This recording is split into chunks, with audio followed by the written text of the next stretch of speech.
Hello everyone! Let's continue on with photoelectric effect. I wanted to show you this before you left, but it's just a simulation, effect simulation. So I'll actually post this link on your blog along with the video. So then that way if you kind of want to play around with it, you're more than welcome to. But this is just a simulation of the photoelectric effect. So, specifically for this,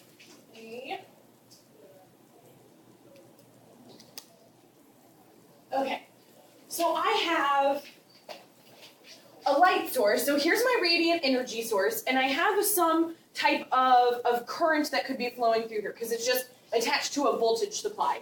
So I'm going to shine this light, and I've made the intensity at 68%. I could change that, doesn't matter, but we're just going to leave it at 68% right now. So right now I have some amount of light that's striking one of the terminals, and then ultimately I should see that electrons are going to be moving from this negative terminal to this positive terminal, okay? Now right now, I'm in the IR region, so of that electromagnetic spectrum. So let me just turn this on. What do I see? I see nothing happening. What happens if I move and change my wavelength? Okay, so right now, I'm in a visible spectrum. I can see that my light is now red because I'm in the red portion. I'm still not seeing anything happening here. There's no current that I see is being produced. Okay, now I'm at like this orangish color, still not seeing anything. Now I'm at a green color. I'm starting to see some electrons.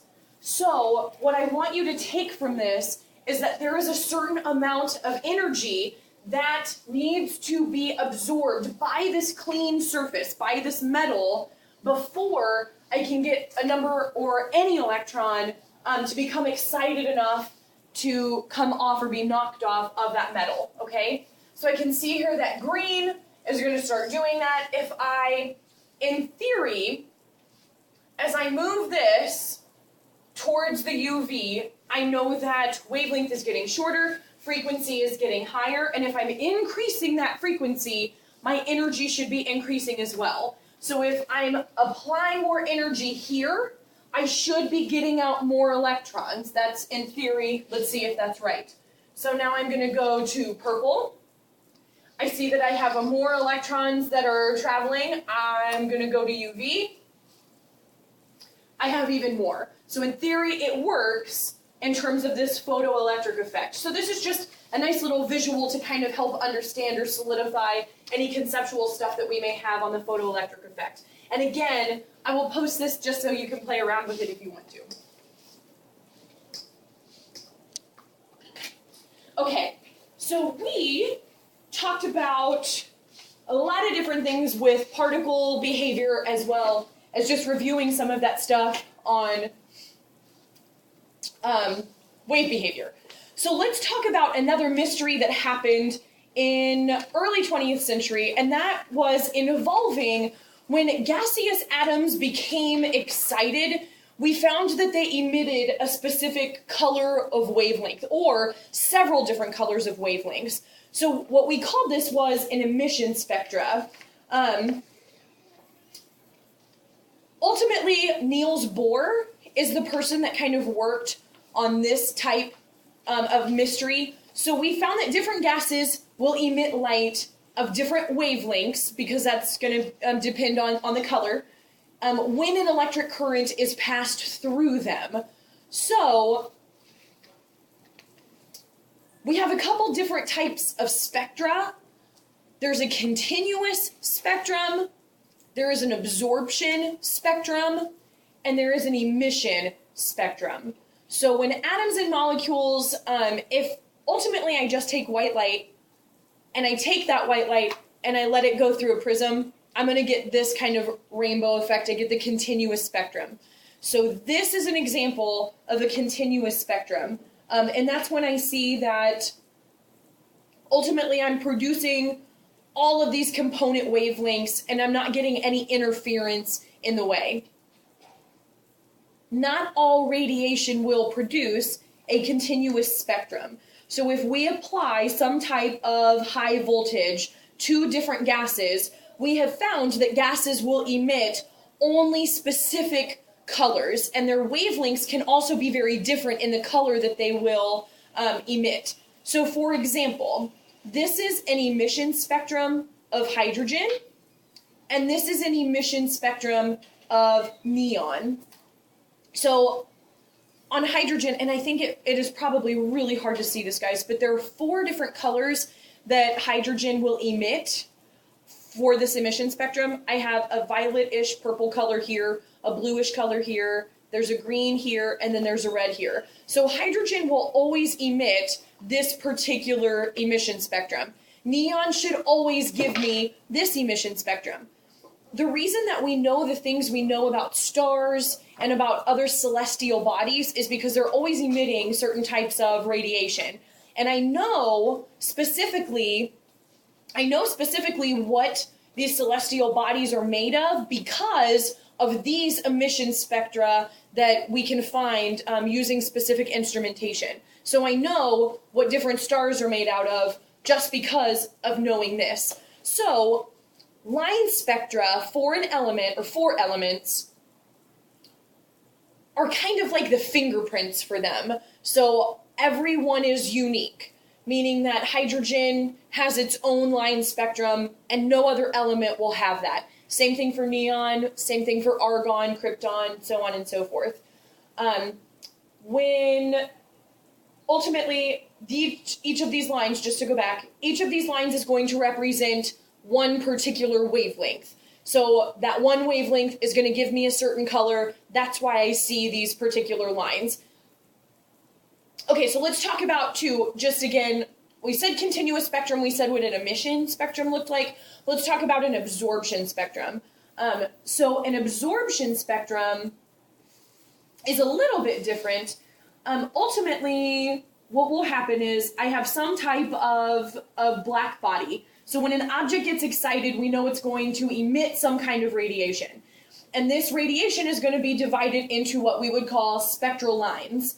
Now, I can have a couple different types. Really, there's 2 types of emission spectra. I can have continuous, or I could have this band spectrum here. But we actually just say this is continuous and this is the emission spectrum. So continuous, I see, it's all continuating. I don't have anything, I don't have any types of boundaries that these wavelengths are hitting. So I see all full colors there. Emission, I'm only getting the wavelengths that are particularly emitted from an object. Absorption line, or the absorption spectrum, happens when a light beam passes through some type of cold dilute gas. So I have this black body. This radiation is going to move through some type of cooler gas, some type of cooler atmosphere. And then what's going to happen is some of that radiation is going to be absorbed by this cooler gas. So I'm not going to get this full continuous spectrum like I would have got if this gas wasn't there, okay? So since ultimately I'm kind of just getting out all of the stuff that's just being re-emitted from this gas, and that's what I get in this absorption line. So that's what gives rise to these peaks here, because they were absorbed by the cooler gas, okay? So continuous, probably what we're most used to.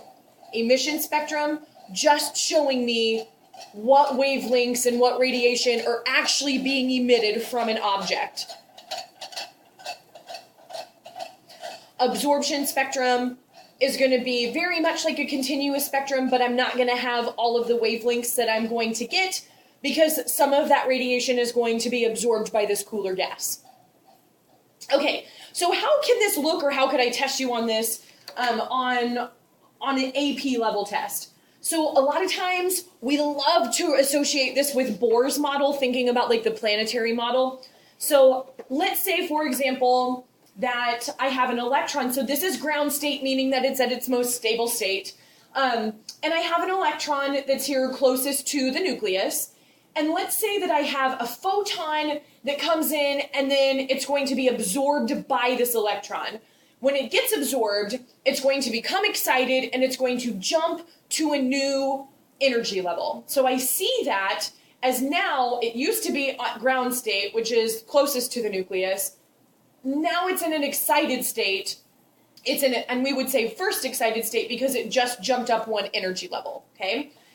If I want to show that it moves from the excited state back to ground state, all I'm going to do is show that I have some type of photon or some type of radiation that has now left, moving back from excited state into ground state, back where it originally was. So these visual representations of showing I have a photon, this energy is being absorbed by the electron, I see that because it jumped up and got to an excited state. It doesn't want to be in an excited state, it would prefer to be closer to the nucleus again, so because of that, I have to show that this electron is going to emit some type of radiation in the terms of a photon, so now I'm back down to ground state. You don't have to just absorb energy, though, to get to the first excited state. I could absorb a certain amount of energy to move up to the second excited state, or to 2 energy levels away. And remember that when we're talking about these energy levels, we have to think about each of these photons is going to be one of those multiples of Planck or Einstein's formula of that E equals h nu, or E equals hv, okay? So it has to be a very specific amount that the electron has to absorb to move from here to this first, or to this second ring, or from this first ring to the third ring. Remember, it has to be a multiple of that first set. So in this one, maybe I absorb enough energy, and here you can see the difference. This was blue, and now I'm going to absorb violet. Violet has to have a higher frequency compared to blue just because violet has a shorter wavelength. So maybe this was just the amount that I needed to move from the first energy level to the third energy level. So I call this the second excited state. Okay, I could have one of two things. I could emit the same type of photon that I did before in that same color just by going back from the third energy here to that first energy level. So I could have the exact same thing, only now it's being emitted. Or it could go stepwise. I could remove maybe one other colored photon at a longer wavelength and go from the third to the second energy level, so that would still be in its first excited state, and then maybe it loses the rest of its energy that it absorbed, and now it goes officially down to ground state, okay? So this is just a visual representation to kind of talk about emission and absorption.